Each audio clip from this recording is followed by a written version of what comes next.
बहुत बहुत स्वागत है सभी का हमारे यूट्यूब चैनल स्टूडेंट्स मीडिया में। मैं हूं राज, आप देख रहे हैं students media YouTube channel. Bihar university Muzaffarpur 20 से 23 के पार्ट 2 के छात्र छात्रा, वहीं 19 से 22 के वैसे छात्र छात्रा जो पार्ट 2 प्रमोटेड है इस एग्जाम में वो बैठेंगे ताकि उनका पार्ट 2 परीक्षा क्लियर हो जाए। 15 तारीख से परीक्षा शुरू हो रही है। बहुत सारे छात्र छात्राओं का 15 से शुरू हो रहा था, कुछ का 16 से शुरू हो रहा है। कुछ सवाल ये थे कि गाइडलाइन से संबंधित कुछ बातें बता दिया जाए, आंसर राइटिंग से संबंधित या क्वेश्चन जो एग्जाम में पूछे जाते हैं उससे संबंधित, तो एडमिट कार्ड से संबंधित भी कुछ सवाल आ रहे थे। तमाम छात्र छात्रा, सबसे पहले तो ये बात है कि एडमिट कार्ड के साथ आप आधार कार्ड जो है वो लेकर के जाइएगा।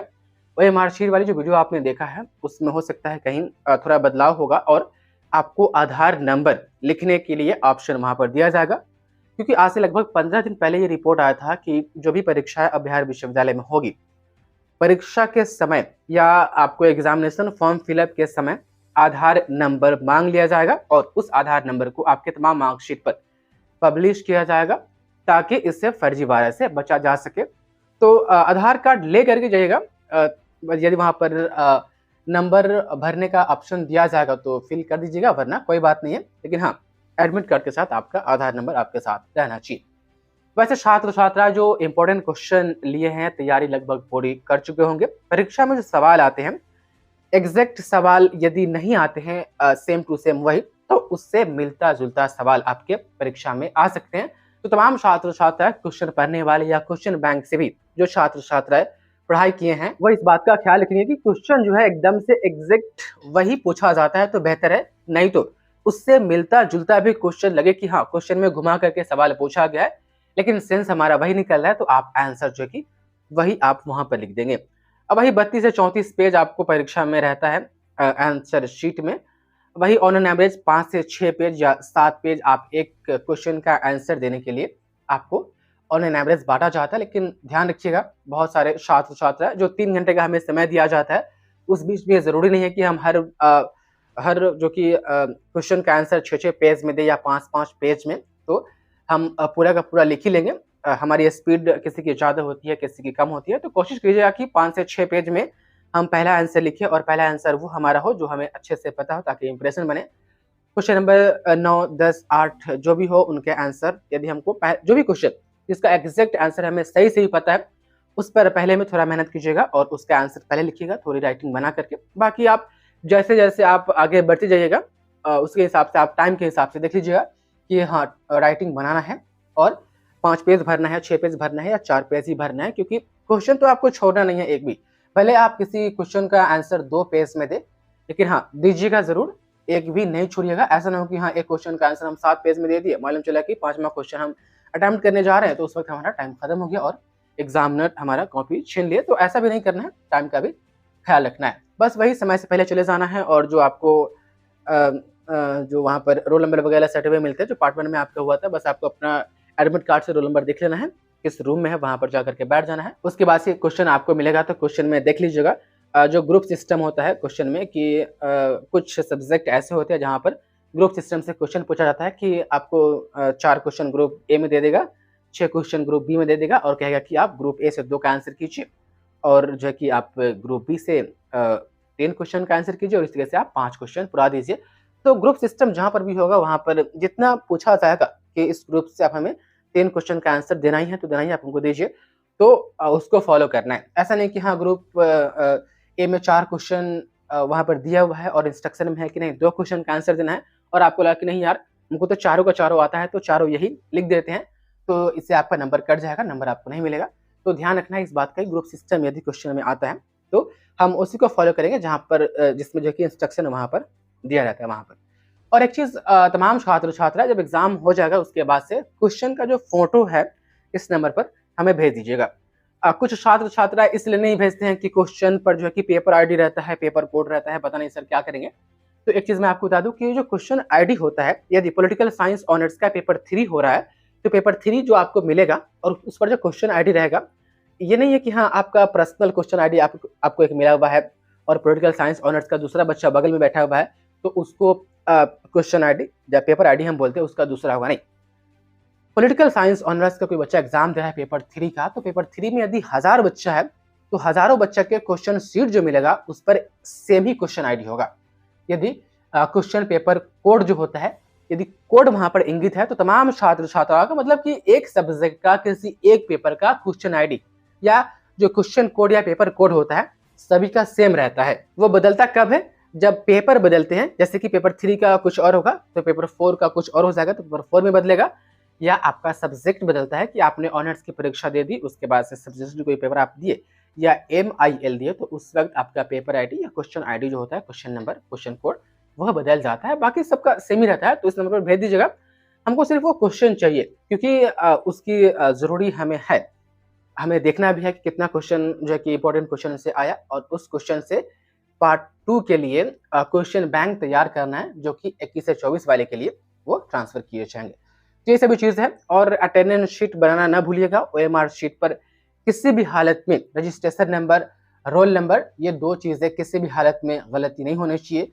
सब्जेक्ट नेम आप अच्छे से लिखिएगा। जैसे कि सब्जेक्ट नेम वाला मैंने वहाँ पर बताया था कि यदि किसी का हिस्ट्री है तो वह हिस्ट्री लिख देंगे। तो एक चीज़ और ध्यान रखिएगा, यदि किसी का हिस्ट्री पेपर 3 है तो पूरा हिस्ट्री पेपर 3 वहाँ पे लिखिएगा। किसी का ज्योग्राफी पेपर 3 का एग्जाम दे रहे हैं तो पूरा ज्योग्राफी पेपर 3 लिखिएगा।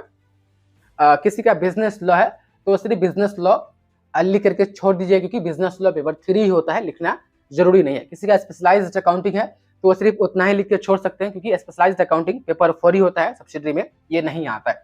उसके बाद जब सब्सिडरी की बारी आएगी तो सब्जेक्ट का नाम लिख करके और बगल में SUBS इंगित कर दीजिएगा, ताकि एग्जामिनर जो आपके कॉपी चेक करेंगे, परीक्षक, उनको यह अंदाजा हो कि हाँ लिखा हुआ है, सब्जेक्ट का नाम पूरे तरीके से अच्छे से लिखा हुआ है। तो अटेंडेंस शीट बना लीजिएगा और जो 3 घंटे का समय है उसका पूरा उपयोग कीजिएगा। चोरी ना कीजिएगा, वही बेहतर है, क्योंकि चोरी करते हैं तो आप अच्छे से लिख नहीं पाते। केमिस्ट्री ऑनर्स के छात्र छात्रा है, केमिस्ट्री सब्सिडरी वाले, मैथ ऑनर्स के छात्र छात्रा है। देखिए केमिस्ट्री में थोड़ा एग्जाम जो है कि टफ होता है, तो केमिस्ट्री वाले इंपॉर्टेंट क्वेश्चन पढ़ने के साथ साथ प्रीवियस ईयर क्वेश्चन भी पढ़ ले, और मौका मिले तो गेस्ट पेपर में भी कुछ एक्स्ट्रा पढ़ ले।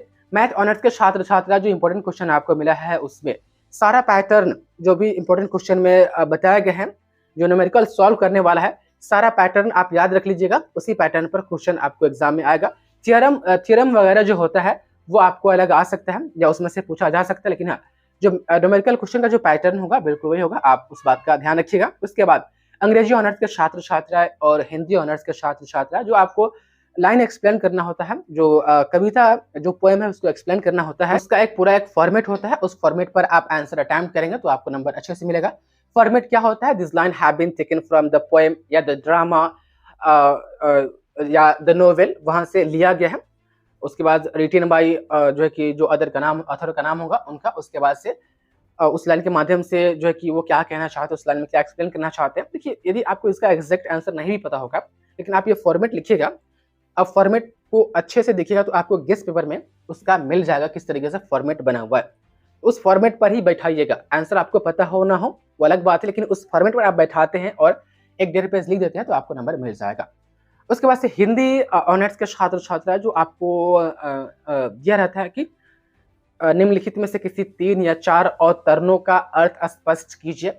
नीचे जो है आपके सिलेबस से, आपकी कविता से, आपके उपन्यास से, आपके जो है कि नाटक जो भी आपके सिलेबस में मेंशन है वहां से कुछ लाइन को उठा लिया जाता है और कहा जाता है कि इस लाइन के माध्यम से जो ऑथर है, जो राइटर है, वो जो लेखक है, वो क्या कहना चाहते हैं, उस लाइन को एक्सप्लेन कीजिए, समझाइए। तो बस प्रस्तुत पंक्तियां इस उपन्यास से ली गई है, इसके जो है लेखक ये है, इस उपन्यास के माध्यम से या इस कविता के माध्यम से या इस जो है कि नाटक के माध्यम से कवि या लेखक ये कहना चाहते हैं कि, उसके बाद से यदि उसका एग्जैक्ट आंसर आपको पता है तो फिर वो एक्सप्लेन कर दीजिए, यदि नहीं पता है तो फिर तुक्का मार दीजिए, लेकिन इस फॉर्मेट पर आप बैठाइएगा तो आपको जो कि नंबर अच्छे से मिलेगा, आपका नंबर कटेगा नहीं। तो ये सभी बेसिक चीजें हैं जो आपको याद रखनी है जूलॉजी ऑनर्स के छात्र छात्रा। क्वेश्चन नंबर 1 में ऑब्जेक्टिव होता है, वो कंपल्सरी होता है, देख लीजिएगा, इंस्ट्रक्शन में रहेगा। और ऑब्जेक्टिव के साथ साथ अथवा में भी रहता है कि आप या तो ऑब्जेक्टिव वाला अटेम्प्ट कीजिए क्वेश्चन नंबर 1 में ही, या क्वेश्चन नंबर 1 में ही एक सब्जेक्टिव क्वेश्चन रहता है कि आप या तो उसको बनाइए नहीं तो इसको बनाइए, तो आप देख लीजिएगा।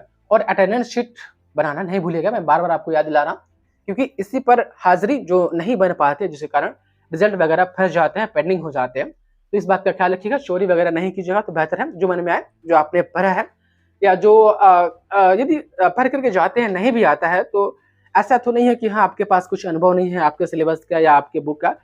अब फालतू चीजें नहीं लिखिएगा तो बेहतर है। आपके सिलेबस से संबंधी जो है, आपके टेक्स्ट से संबंधी जो जो भी है कोशिश कीजिएगा कि हम वही लिखें ताकि दिक्कत ना हो। एग्जामिनी भी जो कॉपी चेक करेंगे वो देखेंगे तो कम से कम उनका तो ये रहेगा ना कि कम से कम छात्र एटलीस्ट प्रयास तो किया है।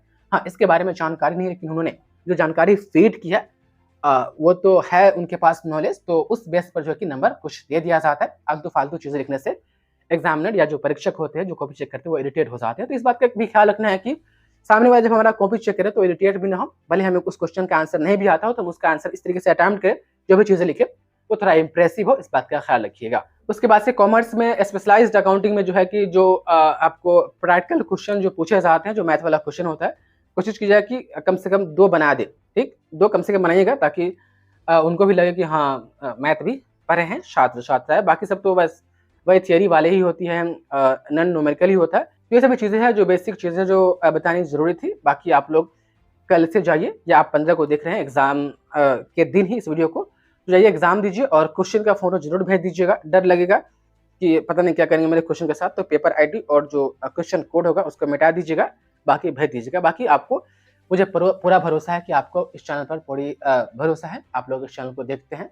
लगभग हम लोग 1.5 लाख परिवार की एक फैमिली है स्टूडेंट मीडिया। आप लोगों का बहुत प्यार और सपोर्ट मिला है। आप लोग भी अच्छे से पढ़िए, एग्जाम दीजिए, पास हुए, अपना फ्यूचर में जो आगे करना चाहते हो वो कीजिए। बेस्ट ऑफ लक तमाम छात्र छात्राएं, आपका सारा एग्जाम बहुत बेहतर जाए और आप अच्छे से लिखिए और अच्छे नंबर से पास हो। बहुत बहुत शुक्रिया आपके वीडियो को देखने के लिए।